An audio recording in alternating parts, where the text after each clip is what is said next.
નમસ્કાર, મંતવ્ય મધ્યાહનમાં આપની સાથે હું છું વિનલ। હવે જોઈએ સમાચાર વિગતવાર। તો જામનગરની અંદર અકસ્માત સર્જાયો છે। ટ્રક ચાલકે કારને અડફેટે લેતા બે વ્યક્તિના મોત થયા છે। જામનગરના નાઘેડી ગામ નજીક આ અકસ્માતની ઘટના બની છે। ટ્રક ચાલકે કારને અડફેટે લીધી તો કારમાં સવાર બે લોકોના મોત થયા છે। વરસીની વિધિમાં જઈ રહ્યા હતા આ પરિવાર અને અકસ્માત નડ્યો। અકસ્માતમાં 4 લોકો ઇજાગ્રસ્ત થયા છે। એકની હાલત હજુ પણ ગંભીર છે। ઇજાગ્રસ્તોને સારવાર અર્થે તુરંત જ હોસ્પિટલમાં ખસેડી દેવામાં આવ્યા હતા। 4 લોકો ઇજાગ્રસ્ત છે, એકની હાલત ગંભીર છે અને બેના ઘટના સ્થળે જ મોત નીપજ્યા છે। ઉલ્લેખનીય છે કે આ પરિવાર વરસીની વિધિ માટે જ જઈ રહ્યો હતો અને તેવામાં તેને આ અકસ્માત નડ્યો। ટ્રક ચાલકે કારને અડફેટે લીધી અને જેને કારણે બે લોકો મોતને ભેટ્યા। જોકે 4 લોકો ઇજાગ્રસ્ત છે, જેમની સારવાર ચાલી રહી છે। એકની હાલત હાલ ગંભીર જણાઈ રહી છે।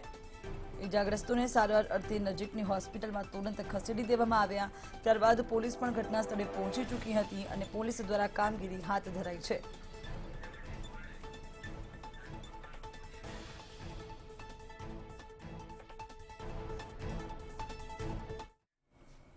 રાજકોટથી હાલ મહત્વના સમાચાર। રાજકોટની અંદર લોકો રસી લેવા માટે નથી જઈ રહ્યા, તેવામાં તેમને વારંવાર અપીલ કરવામાં આવી રહી છે। રાજકોટમાં લોકોની વેક્સિન લેવા માટે નિરસતા જોવા મળી। આરોગ્ય અધિકારીઓની લોકોને વેક્સિન લેવા માટે અપીલ છે। લોકોમાં ફરી જાગૃતતાનો અભાવ જોવા મળી રહ્યો છે। વેક્સિન વધુ પ્રમાણમાં થાય તે માટે તંત્ર કાર્યરત છે। તેવામાં શુક્રવારે 18 થી 44 વર્ષના 6666 લોકોએ રસી લીધી છે। 45 વર્ષથી વધુ વયના 1012 લોકોએ રસી લઈ લીધી છે। તેવામાં હવે વધુમાં વધુ પ્રમાણમાં લોકો રસી લેવા માટે પહોંચે, કેમ કે હવે રાજ્યની અંદર તમામ જે જિલ્લાઓ તાલુકાઓ છે તેની અંદર રસીકરણ અભિયાન પૂર ઝડપે ચાલી રહ્યું છે। તમામ જગ્યા પર રજીસ્ટ્રેશન કરીને રસી આપવામાં આવી રહી છે। રાજકોટ વાસીઓને ખાસ વિનંતી કે તેઓ પણ રસી લેવા માટે પહોંચે। આરોગ્ય અધિકારીઓ દ્વારા પણ લોકોને વેક્સિન લેવા માટેની અપીલ કરવામાં આવી છે। લોકોએ જાગૃત થવાની જરૂર છે, કેમ કે કોરોના સામે એક જ રામબાણ ઇલાજ છે અને એ છે કોરોના વેક્સિન। માટે વેક્સિન લેવા માટે પહોંચવું જોઈએ। રાજ્ય સરકાર તમામ પ્રયત્નો કરી રહી છે અને રસીનો જથ્થો પણ હવે મોટા પ્રમાણમાં મંગાવવામાં આવી રહ્યો છે। માટે રજીસ્ટ્રેશન કરાવીને તુરંત જ વેક્સિન લેવા માટે પહોંચવું જોઈએ તેવી અપીલ આરોગ્ય વિભાગ પણ કરી રહ્યું છે। સાથે મંતવ્ય ન્યૂઝ પણ આપને અપીલ કરી રહ્યું છે કે રાજકોટ વાસીઓએ ઝડપથી વેક્સિનેશનના અભિયાનમાં ભાગ ભજવવો જોઈએ। રાજકોટમાં લોકોની વેક્સિન લેવા માટે નિરસતા જોવા મળી રહી છે, જેને લઈને આરોગ્ય અધિકારીઓ તમામ લોકોને અપીલ કરી રહ્યા છે। ઉલ્લેખનીય છે કે શુક્રવારે એટલે કે ગઈકાલે 18 થી 44 વર્ષના 6666 લોકોને કોરોનાની રસીનો પહેલો ડોઝ આપી દેવામાં આવ્યો છે। 45 વર્ષથી વધુ વયના 1012 લોકોને અત્યાર સુધી કોરોના રસી આપી દેવામાં આવેલી છે। હજુ પણ આ વેક્સિનેશન અભિયાન જે છે તેને પૂર ઝડપે આગળ વધારવામાં આવી રહ્યું છે। માટે તમામ લોકો જે જનતા છે તેને પણ આમાં સહભાગી થવું પડશે। રાજ્ય સરકાર દ્વારા તમામ વ્યવસ્થાઓ કરવામાં આવી છે।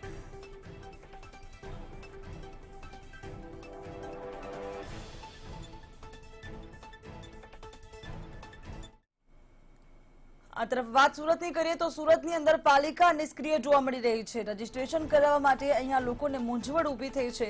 સુરત પાલિકા રસીકરણ વેગવંતુ બનાવવાની દિશામાં નિષ્ફળ થતું જોવા મળી રહ્યું છે। ઓનલાઈન રજીસ્ટ્રેશનની જટિલ પ્રક્રિયા જે છે તે અડચણ ઊભી કરી રહી છે। સ્લોટ વહેલો મળતો ન હોવાથી નાગરિકો પરેશાન થયા છે। રહેઠાણની 20 કિલોમીટર દૂરના સેન્ટર પર જવું પડી રહ્યું છે। ગરીબ મધ્યમ વર્ગના લોકોમાં રસી અંગેનો ઉત્સાહ અહીંયા ઓસર્યો છે। વેક્સિન અંગે લોકોમાં આવેલી જાગૃતતા ઓસરવા લાગી હોય તેવું લાગી રહ્યું છે। રોજે રોજ 20,000 જેટલા લોકોને વેક્સિન મળશે તો પાલિકાએ અત્યાર સુધીમાં માત્ર 14 લાખ લોકોનું જ વેક્સિનેશન કર્યું છે અને જે ઓનલાઈન રજીસ્ટ્રેશનની પ્રક્રિયા છે તે જટિલ હોવાનું લોકો કહી રહ્યા છે, કેમ કે સ્લોટ વહેલો નથી મળતું તેવું નાગરિકોનું કહેવું છે, જેથી તેમને પરેશાન થવું પડી રહ્યું છે। અમુક જે લોકો છે તેમને રહેઠાણના 20 કિલોમીટર દૂરના સેન્ટરમાં જઈને વેક્સિન લેવાનો વારો આવ્યો છે। માટે પાલિકા દ્વારા જો વ્યવસ્થા યોગ્ય કરવામાં આવે સુરત પાલિકા દ્વારા, તો લોકોને પોતાના નજીકના વેક્સિનેશન સેન્ટર પર જઈને ઝડપી વેક્સિન મળી શકે છે।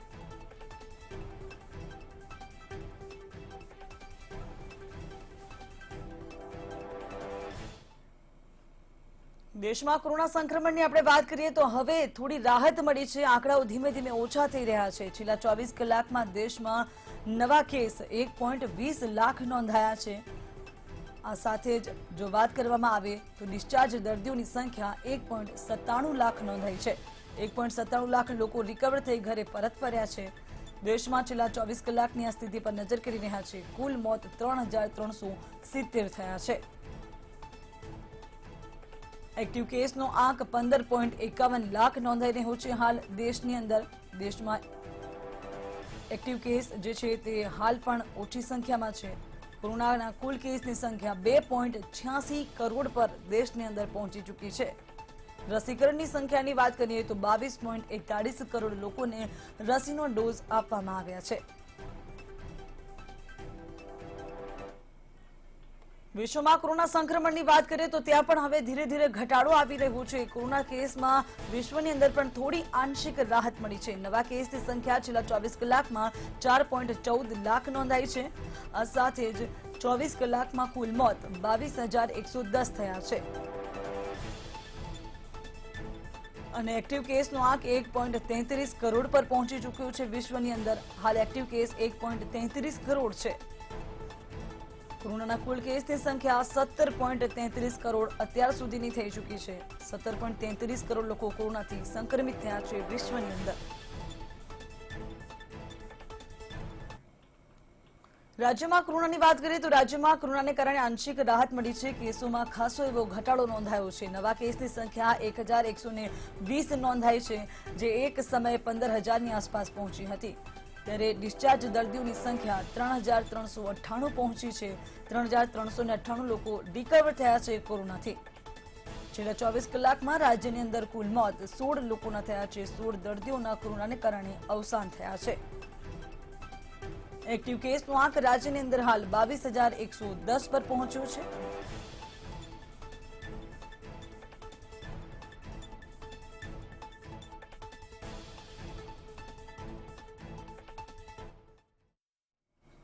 તો હાલ મળતી માહિતી પ્રમાણે મેઘાલયમાં લોકડાઉનને લંબાવવામાં આવ્યું છે. કોરોનાની પરિસ્થિતિને ધ્યાનમાં રાખીને મેઘાલયમાં 7 જૂનથી 14 જૂન સુધી લોકડાઉન રહેશે. તમામ મેળાવડા પર રોક લગાવી દેવામાં આવી છે. તામિલનાડુમાં પણ 14 જૂન સુધી લોકડાઉનને વધારી દેવામાં આવ્યું છે. કેટલાક જિલ્લાઓમાં મળશે રાહત. જોકે કોરોનાની સ્થિતિને પગલે આ નિર્ણય લેવાની ફરજ પડી છે. તામિલનાડુમાં કેટલાક જિલ્લાઓ છે જ્યાં સંક્રમણ ઓછું છે, ત્યાં આંશિક રાહત આપવામાં આવશે. મેઘાલયમાં તો 7 જૂનથી 14 જૂન સુધી લોકડાઉન જ રહેશે. તમામ મેળાવડા પર રાજ્ય સરકાર દ્વારા રોક લગાવી દેવામાં આવી છે, જેથી કોરોના સંક્રમણને વધતું અટકાવી શકાય, કેમ કે મેઘાલય અને તામિલનાડુમાં કોરોના સંક્રમણ હજુ પણ યથાવત છે.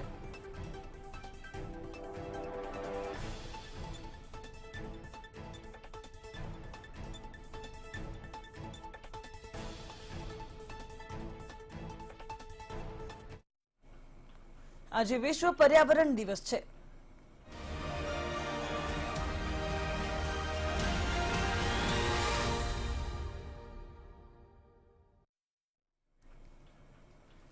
આજે વિશ્વ પર્યાવરણ દિવસ નિમિત્તે સુરતમાં વૃક્ષારોપણ કાર્યક્રમ યોજાયો હતો, જેમાં વન પ્રધાન ગણપત વસાવા દ્વારા વૃક્ષારોપણ કાર્યક્રમમાં હાજરી અપાઈ હતી.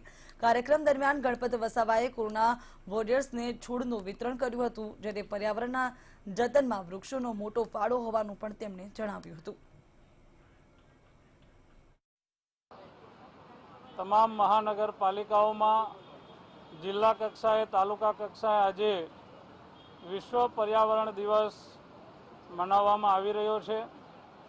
આપણને બધાને ખ્યાલ છે કે પર્યાવરણના જતનમાં વૃક્ષોનો ખૂબ મોટો મહત્વનું યોગદાન રહ્યું છે.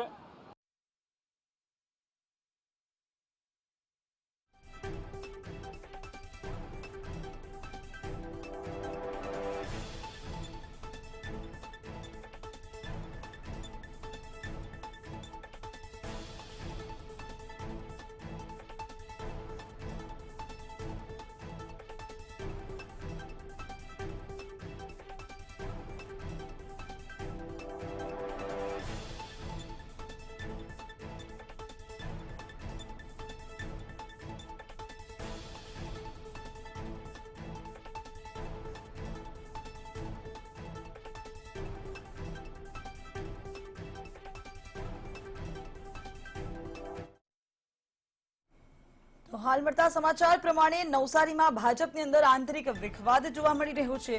પાલિકા દ્વારા વિવિધ સમિતિઓની રચના બાદ નારાજગી જોવા મળી છે.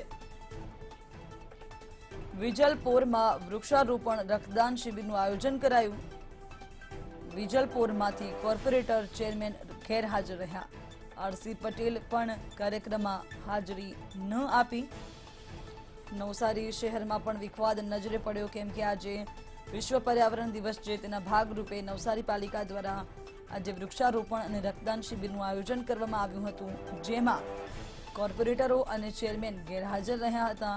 આરસી પટેલ પણ આ કાર્યક્રમમાં ગેરહાજર જોવા મળ્યા હતા, જેથી જે વિખવાદ છે તે બહાર આવ્યો છે. પાલિકા દ્વારા વિવિધ સમિતિઓની રચના કરવામાં આવી છે અને ત્યારબાદ આ નારાજગી ઊભી થઈ છે. વિજલપોરમાં વૃક્ષારોપણ રક્તદાન શિબિરનું આયોજન કરવામાં આવ્યું, જેમાં કોર્પોરેટર ચેરમેન ગેરહાજર રહ્યા.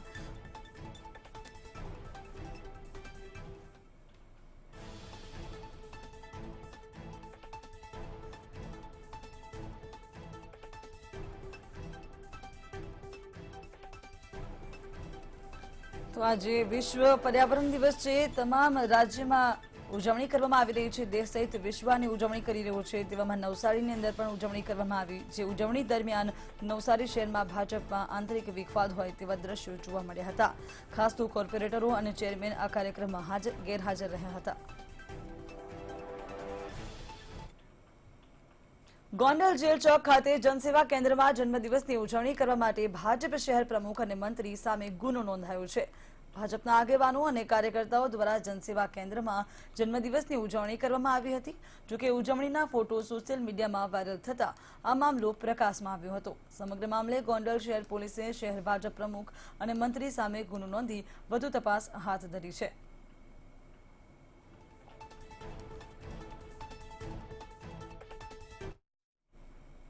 દ્વારકા જિલ્લાના ભાણાવડ તાલુકાના ચાંદવડ ગામે પવનચક્કીમાં આગ લાગી હતી. તો આગ લાગતા પવનચક્કીનો ટોચનો ભાગ બળીને ખાક થઈ ગયો હતો. જોકે શોર્ટ સર્કિટને કારણે આગ લાગી હોવાનું અનુમાન લગાવવામાં આવી રહ્યું છે.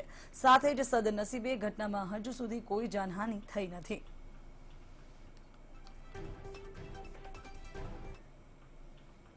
ધાનેરાનું વક્તામપુર ગામ કે જે દબાણને લઈને વિરોધ થયો છે. ગામની સીમામાં પાણી પુરવઠા વિભાગ દ્વારા મોટી ટાંકી બનાવવામાં આવતા તંત્ર જેસીબી સાથે આવતા ગામના લોકો દ્વારા વિરોધ કરવામાં આવ્યો. ગામના લોકોનો આક્ષેપ છે કે ગામના સ્થાનિકોને વિશ્વાસમાં લીધા વગર કામ કરવામાં આવી રહ્યું છે. બાપલા ગ્રુપ ગ્રામ પંચાયતના સરપંચ અનેક નિર્ણયો સામે દરેકમાં રોષની લાગણી છે.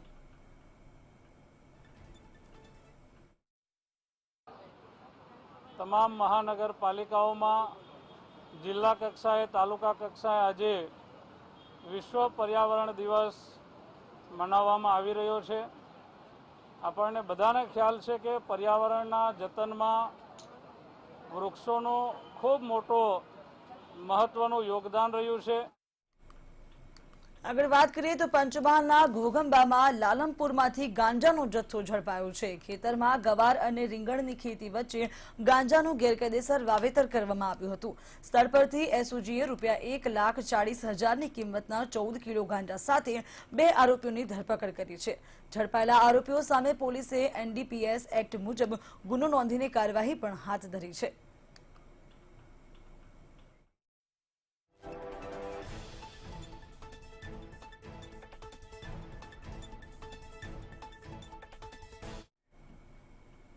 તો ધોરણ 10ની પરીક્ષા જે છે બોર્ડની પરીક્ષા તેને તો હાલ રદ કરી દેવામાં આવી છે, પરંતુ તેને લઈને પણ રાજ્ય સરકાર નિર્ણય લઈ રહી છે.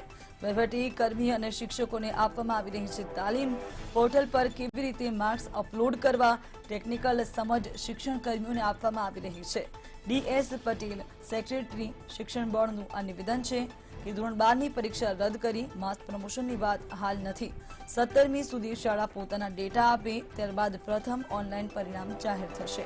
286 અરજીઓ નવી આવી છે, તો 108 ઉચ્ચતર માધ્યમિક શાળાની અરજી આવેલી છે. ધોરણ 10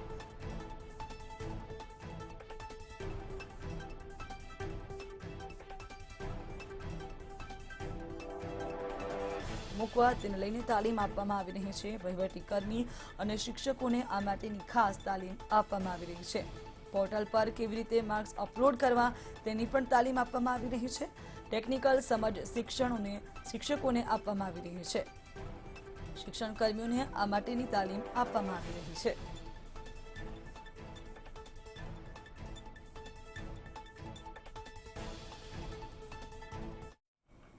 હવે વાત કરીએ રાજ્યમાં પડી રહેલા વરસાદની.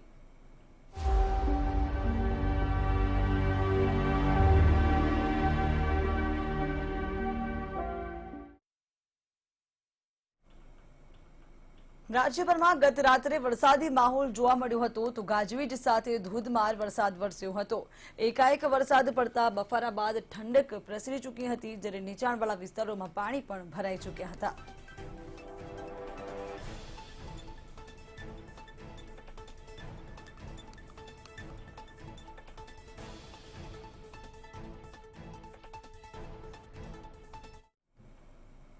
રાજ્યમાં હવામાન વિભાગની આગાહી વચ્ચે ગત રાતે વરસાદની જોરદાર એન્ટ્રી થઈ હતી, ત્યારે અમરેલી, ભાવનગર, સુરેન્દ્રનગર, અરવલ્લી સહિતના જિલ્લાઓમાં ભારે વરસાદ વરસ્યો હતો.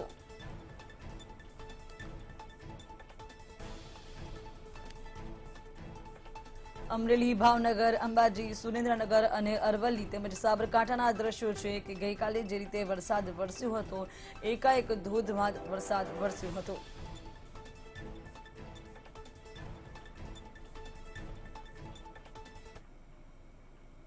નવસારી અને જલાલપોર તાલુકામાં રાત્રિ દરમિયાન ધોધમાર વરસાદ વરસ્યો હતો. નવસારીમાં 57 મીમી અને જલાલપોરમાં 47 મીમી વરસાદ નોંધાયો હતો.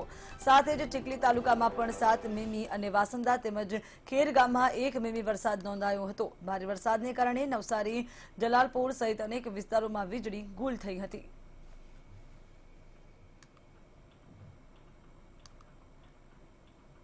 આણંદમાં ગઈકાલના રોજ 3.26 ઇંચ જેટલો વરસાદ પડ્યો હતો. તારાપુર, સોજિત્રા અને અંકલાવમાં પણ 1.5 ઇંચ જેટલો વરસાદ નોંધાયો હતો. વરસાદને પગલે બાંધણી અને મહેડાવ ગામમાં વૃક્ષો ધરાશાયી થવાની ઘટના પણ બની હતી. આ સાથે જ વીજ પોલ પણ ધરાશાયી થવાની ઘટના સામે આવી હતી, જેને લઈને અનેક વિસ્તારોમાં વીજળી ગુલ થઈ હતી. તો નુકસાનને લઈને MGVCL દ્વારા કામગીરી હાથ ધરવામાં આવી છે.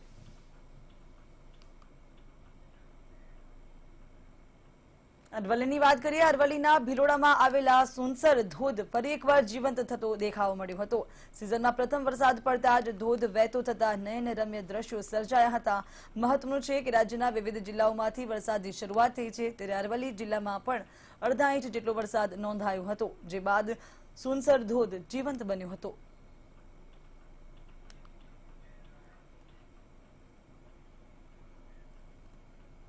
સુરેન્દ્રનગરના ઝાલાવાડમાં GIDCની વઢવાણ સોસાયટી અને ખાંડીપોળને જોડતી કોઝવે અતિ બિસ્માર હાલતમાં છે. વરસાદની શરૂઆત થતાં જ કોઝવે અતિ બિસ્માર બની હોવાની તસવીરો સોશિયલ મીડિયામાં વાયરલ થઈ રહી છે. તો બિસ્માર કોઝવેને કારણે કર્મચારીઓ તેમજ શહેરીજનોને ખૂબ હાલાકી પડી રહી છે. જોકે કોઝવેનું ઝડપથી સમારકામ કરવામાં આવે તેવી માંગ ઉઠાવવામાં આવી છે.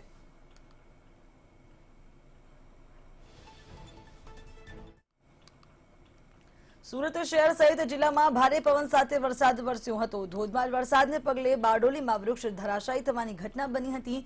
સ્વામિનારાયણ મંદિર પાસે વહેલી સવારે વૃક્ષ ધરાશાયી થયું હતું. જોકે આ ઘટનામાં કોઈ જાનહાનિ થઈ નહોતી.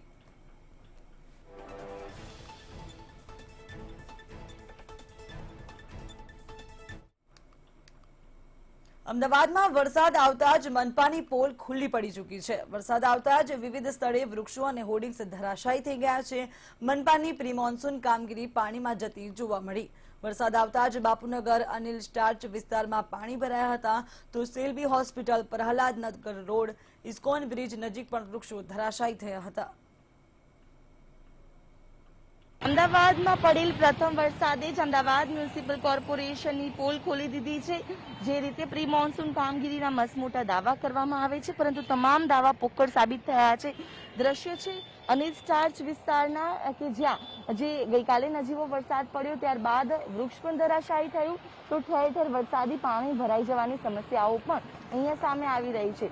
જોઈ શકાય છે કે કઈ રીતે રોડ ઉપર વરસાદી પાણી હજુ સુધી ભરાયેલા છે, જેના કારણે વાહન ચાલકોને પણ હાલાકી ભોગવવી પડી રહી છે. તો આસપાસના વિસ્તારમાં રહેતા સ્થાનિકો જે છે તેમની પણ હાલત કફોડી થઈ છે. એક તરફ કોરોના કાળ ચાલી રહ્યો છે, તો બીજી તરફ વરસાદી પાણીના કારણે જે ગંદકી છે તે ફેલાઈ રહી છે. આ જ પ્રકારની પરિસ્થિતિ રહી તો આગામી દિવસોમાં કોરોનાની સાથોસાથ હવે મચ્છરજન્ય અને પાણીજન્ય રોગચાળો છે તે પણ ફેલાશે અને લોકો છે તેને બીમારીઓનો સામનો કરવો પડી શકે છે, કારણ કે આ પ્રકારની બેદરકારી કોર્પોરેશનની સામે આવી રહી છે. ફક્ત અમદાવાદનો પ્રથમ વરસાદ અને એ પણ નજીવો વરસાદ પડ્યો છે. તે છતાં પણ અમદાવાદ શહેરની આ હાલત છે કે પાણીના ખાબોચિયા ઠેર ઠેર ભરેલા છે. સ્થાનિકોને ગટરના ઢાંકણા ખોલી પાણીનો નિકાલ લાવવાની ફરજ પડે છે, પરંતુ તંત્રના પેટનું પાણી નથી હલતું અને તંત્ર જાણે કે ઘોર નિંદ્રામાં હોય તેમ ફક્ત પ્રી મોન્સૂન કામગીરી કાગળ પર કરી અને સંતોષ માની લે છે. ત્યારે આખરે સ્થાનિકોને અમદાવાદીઓને ભોગવવાનો વારો આવે છે. કેમેરા પર્સન વિરલ વ્યાસ સાથે આયુષી યાજ્ઞિક, મંતવ્ય ન્યૂઝ, અમદાવાદ. ગત રાત્રિના વરસાદ બાદ અમદાવાદની દુર્દશા થઈ હોય તેવા દ્રશ્યો સર્જાયા છે. મણિનગર વિસ્તારના મુખ્ય માર્ગ પર ખાડા રાજ જોવા મળ્યું હતું, તો ઠેર ઠેર રોડ રસ્તાઓ પર પ્રી મોન્સૂન કામગીરી યથાવત છે, જેને લઈને લોકોને હાલાકીનો સામનો કરવો પડી રહ્યો છે.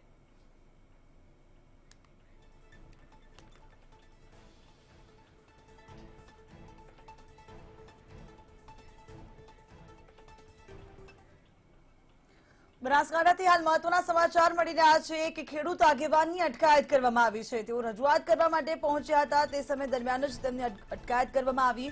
બનાસકાંઠાના ધાનેરામાં ખેડૂત આગેવાનની અટકાયત. સાંસદના ઘરનો ઘેરાવ કરે તે પહેલા જ તેમની અટકાયત કરી દેવામાં આવી. કેન્દ્ર સરકારના કૃષિ કાયદાના વિરોધમાં કરી રહ્યા હતા વિરોધ, તેવામાં રાષ્ટ્રીય કિસાન સંઘના નેજા હેઠળ તેઓ આ કાર્યક્રમ કરવાના હતા. ધાનેરા પોલીસે 4 થી 6 ખેડૂત આગેવાનોની ધરપકડ કરી લીધી છે. ઉલ્લેખનીય છે કે રાષ્ટ્રીય કિસાન સંઘના નેજા હેઠળ તેઓ કેન્દ્ર સરકારના કૃષિ કાયદાનો વિરોધ કરી રહ્યા હતા અને તેના ભાગરૂપે આજે સંસદના ઘરનો ઘેરાવ કરવાના હતા, પરંતુ તેઓ ઘેરાવ કરે તે પહેલા જ તેમની અટકાયત કરી લેવામાં આવી. ધાનેરા પોલીસ દ્વારા 4 થી 6 ખેડૂત આગેવાનોની ધરપકડ કરાઈ છે.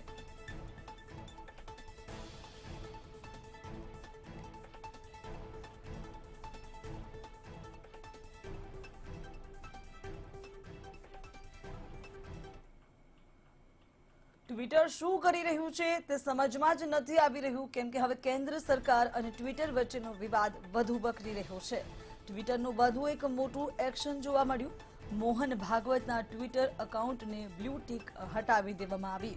આરએસએસ પ્રમુખ છે મોહન ભાગવત, તો તેમના હેન્ડલ પર બ્લુ ટિક હટાવી દેવામાં આવી.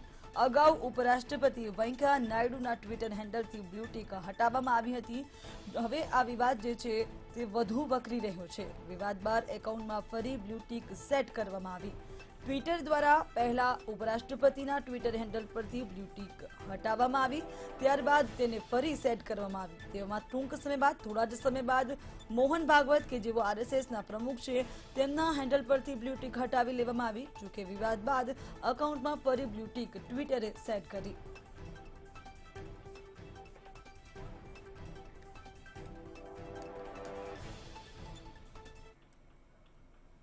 આગળ વાત કરીએ તો મહામારી કોરોનાએ કોઈ ક્ષેત્રને આર્થિક નુકસાનમાંથી બાકાત રાખ્યું નથી. ત્યારે ગુજરાત સરકારના વાહન વ્યવહાર વિભાગને પણ કોરોનાનું ગ્રહણ લાગ્યું હોય તેવું પ્રતીત થઈ રહ્યું છે. ગુજરાત સરકારના વિવિધ વિભાગોમાં ફરતા વાહન માટે વર્તમાન નીતિમાં ફેરફાર કરવામાં આવ્યો છે. સરકારી વાહન માટે થતા મસમોટા ખર્ચ ઘટાડવાના ભાગરૂપે આ નિર્ણય લેવામાં આવ્યો છે. તો જોઈએ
ટેકનિકલ ઇજનેરનો રિપોર્ટ સરકારી વિભાગને મેળવવાનો રહેશે.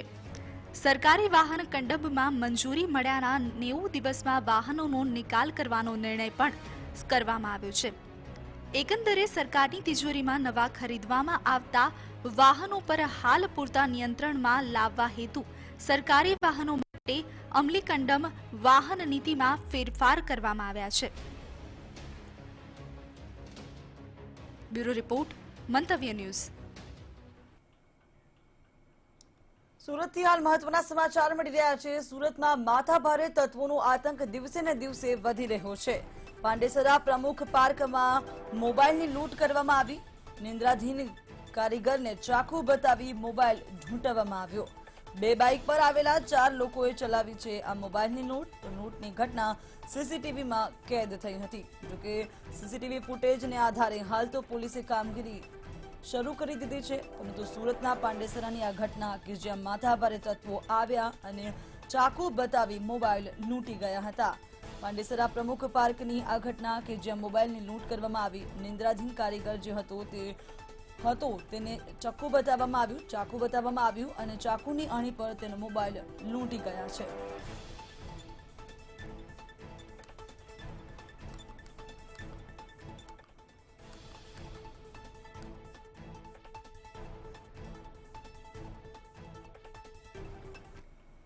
વિશ્વ પર્યાવરણ દિવસની ઉજવણી કરવામાં આવી રહી છે। જાણીતા ઉદ્યોગપતિ શૈલેષ પટવારી કે જેણે વૃક્ષારોપણને પોતાનો જીવન મંત્ર બનાવી દીધો છે। આમ તો તે ઉદ્યોગપતિ છે અને ઉદ્યોગના કારણે પર્યાવરણને ભારે નુકસાન થતું હોય છે, પરંતુ તે નુકસાનની ભરપાઈ કરવાનો તેમણે જીવન મંત્ર બનાવ્યું છે। તે માટે તેઓ વૃક્ષો હોવાથી ખૂબ જરૂરી છે। તે માને છે કે વૃક્ષો હોવા જ જોઈએ। શૈલેષભાઈએ હજારોની સંખ્યામાં વૃક્ષો વાવ્યા છે અને અન્ય લોકોને પણ પ્રેરણા આપી રહ્યા છે। લોકોને શુદ્ધ હવા વૃક્ષો દ્વારા જ મળતી હોય છે। 5 જૂન સમગ્ર વિશ્વમાં વિશ્વ પર્યાવરણ દિન તરીકે ઉજવવામાં આવે છે। તો આજે આપણી સમક્ષ અમદાવાદના એક એવા વ્યક્તિ ઉપસ્થિત છે કે જેમને 1 લાખ કરતાં પણ વધુ વૃક્ષો વાવીને ઇતિહાસ સર્જ્યો છે। સીધા જ તેમની સાથે વાત કરીશું। સર, શું કહેશો વિશ્વ પર્યાવરણ દિવસ નિમિત્તે? જે રીતે આપણે વિશ્વમાં અત્યારના જે રીતનું ડેવલપમેન્ટ કરી રહ્યા છે એ જોતાં આપણે પર્યાવરણને ઘણું નુકસાન કરતા હોઈએ છીએ। અને વૃક્ષો આ વખતે આપણને ખ્યાલ આવ્યો કે કોરોના ટાઈમમાં જ્યારે ઓક્સિજન વગર આપણા સ્વજનોએ જાન ગુમાવ્યો તો આ વૃક્ષો હોત તેટલી ઓક્સિજનની જરૂરિયાત ઓછી પડી હોત। હવે આપણે આ સમય આવ્યો છે કે વૃક્ષો વાવીએ અને જે વૃક્ષો છે એને ઉછેરીને મોટા કરીએ। ડેવલપમેન્ટ ખૂબ જ જરૂરી છે। વૃક્ષો એ માટે કદાચ કાપવા પણ પડતા હોય, પણ એ ડેવલપમેન્ટ જો થવાનું હોય એનું પહેલેથી ધ્યાન કરી એ પહેલાં વૃક્ષોનું રોપણ થવું જોઈએ। આપણે ત્યાં એ થાય છે કે વૃક્ષો કાપી કાઢીએ અને પછી કે અમે આટલા ઝાડ એના માટે ઉગાડીશું, એ થતું નથી અને ધીરે ધીરે આપણી જે ગ્રીનિંગ એરિયા છે ઘટતો જાય છે। અને અમે આને માટે નરોડા જીઆઈડીસી કે જે ઇન્ડસ્ટ્રીયલ એસ્ટેટ અને કેમિકલ એસ્ટેટ છે એની અંદર 1 લાખ જેટલા વૃક્ષો ઉછેરીને મોટા કરેલા છે। અને આને માટે અમને 2010માં માનનીય જે વડાપ્રધાન આપણા નરેન્દ્રભાઈ મોદી છે એ વખતે મુખ્યમંત્રી હતા, એમણે અમને વૃક્ષારોપણનો એવોર્ડ હાઈએસ્ટ કર્યો એનો આપેલો હતો। અમને એનું ગર્વ છે અને અમે ફરી વિનંતી કરીએ છીએ કે 5મી જૂનને એકલાને જ એક દિવસ ના ગણો, આખું વર્ષ આપણે પર્યાવરણ દિન ઉજવવાની જરૂર છે। કારણ કે જો મેનકાઇન્ડમાં જો ઓક્સિજન વગર આપણે જે ભોગવી વખતે એ ફરીથી ભોગવવું ના પડે। બિલકુલથી। તો આ હતા એક એવા વ્યક્તિ કે જેમને સમગ્ર અમદાવાદમાં વધુ લોકો વૃક્ષો વાવે તેવી અપીલ કરી છે। સાથે સાથે કોરોના કાળમાં જે રીતે લોકો ઓક્સિજન વગર મૃત્યુ પામ્યા હતા અથવા તો ઓક્સિજન વગર તડફડિયા મારી રહ્યા હતા, તે લોકો માટે પણ ક્યાંક ને ક્યાંક વૃક્ષો વાવો તેવી તેમને અપીલ કરી છે। કેમેરામેન વિરલ વ્યાસ સાથે માનસી પટેલ, મંતવ્ય ન્યૂઝ, અમદાવાદ। તો હાલ મંતવ્ય મધ્યાહનમાં બસ આટલું જ। આપ જોતા રહો મંતવ્ય ન્યૂઝ અને લોગિન કરો www.mantavynews.com પર। નમસ્કાર।